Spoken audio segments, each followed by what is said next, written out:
What's going on, everybody? It's your boy Danny the Bull, and I'm back with another video for my Omi homies. So it's been a little while since I've last uploaded or streamed a video. I've been busy with work and family, but now that things are slowing down, I fully intend on getting back into the swing of things, and I wanted to make a video today to talk about my current feelings about the Omi token. I'm going to talk about the good, the bad, and the ugly. I'm going to talk about what I am doing and whether or not I think Omi is still a good investment. So stick around. There is a lot to talk about. If you like this sort of content, make sure you hit the like button, subscribe to the channel.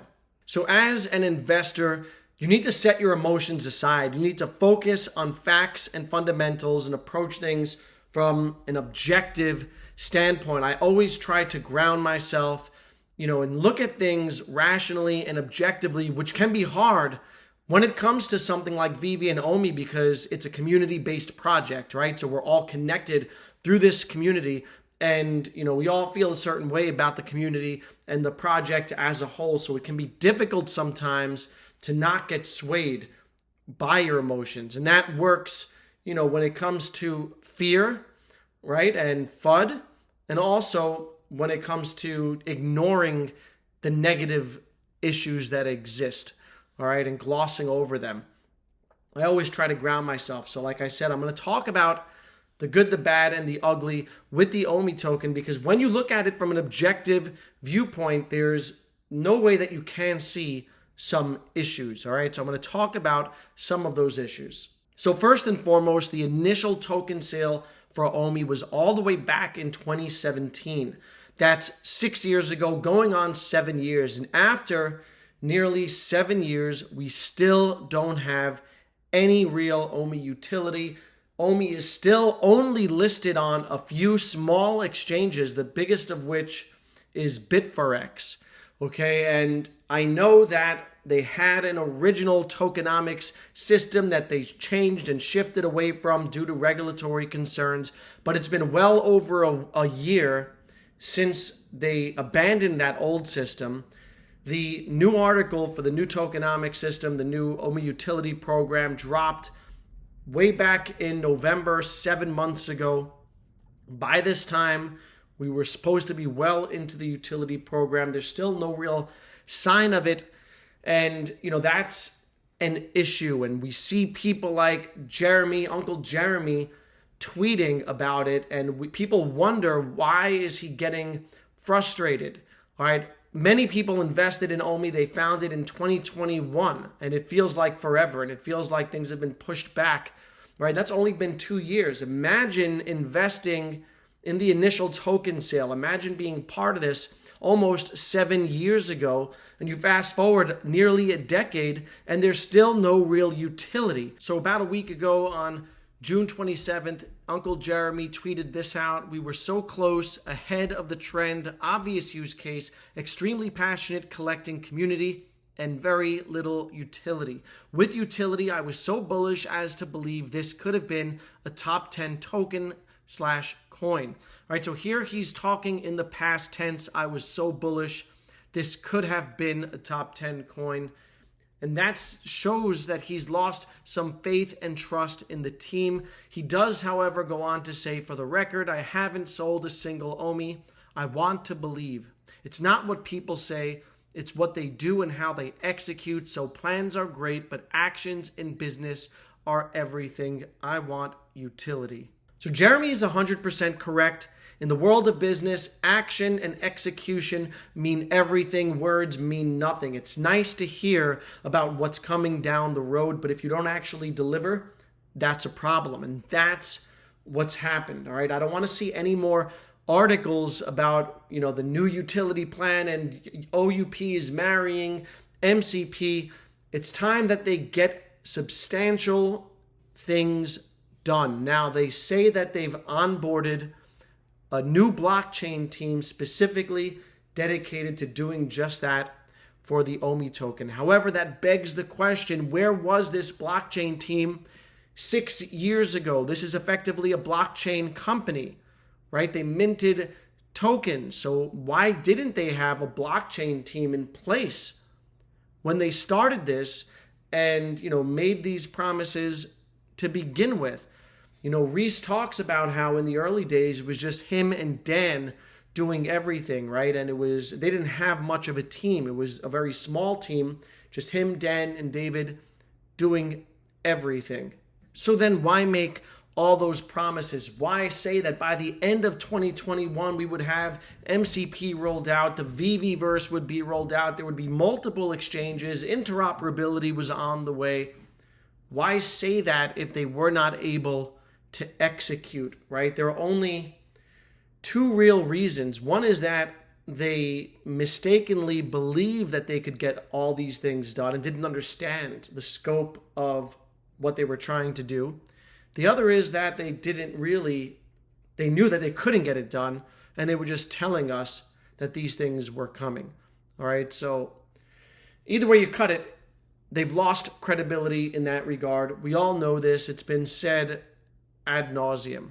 And so there are some red flags, right? No utility after 6 years, no exchanges after 6 years, a failure to deliver on promises, the Gadenzi lawsuit that's hanging over the project, and we don't know what impact that has behind the scenes in terms of actually getting listed on exchanges, if that's the reason why they're holding back. And of course, poor communication and misleading information that they've given along the way. A number of red flags, a number of issues. It's all been talked about. This isn't the first time it's been said.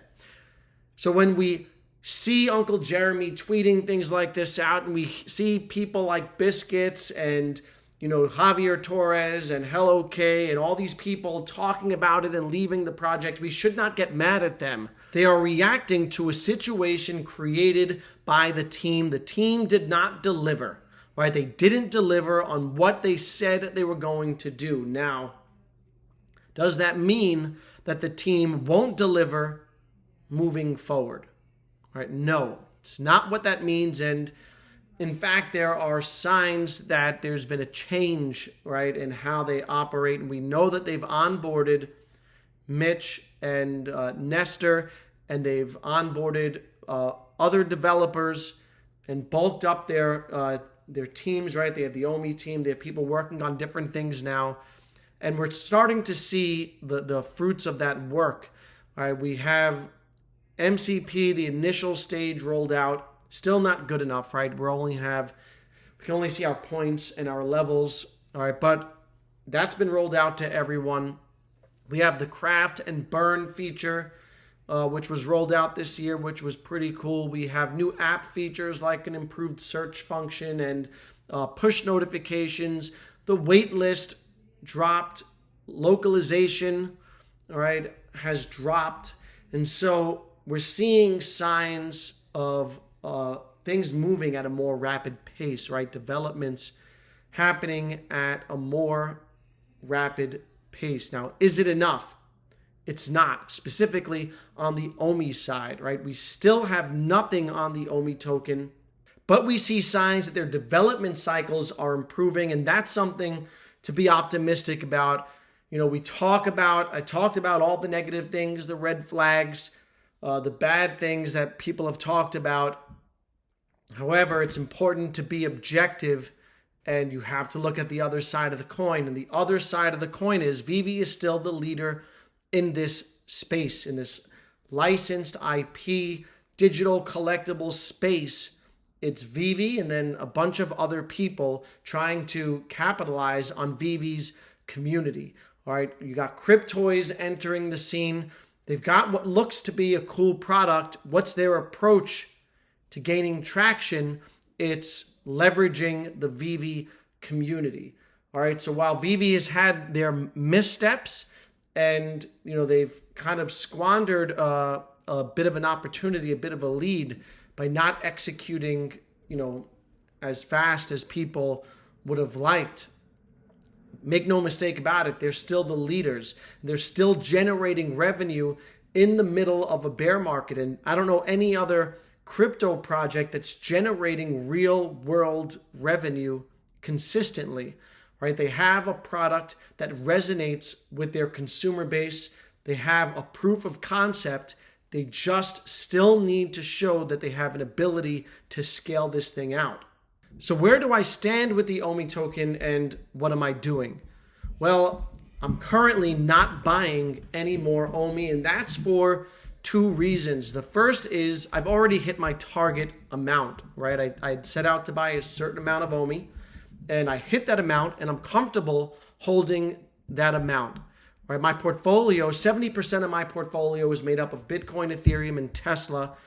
30% is allocated to a few altcoins. OMI is one of them. I hit my target amount of OMI. And the second reason is because of the things that I talked about earlier, their inability to get things done, specifically on the OMI side of things. Had they been hitting their milestones and, showing a real, dedication to the OMI side of things, maybe I would raise my target amount, right, that I'm comfortable holding.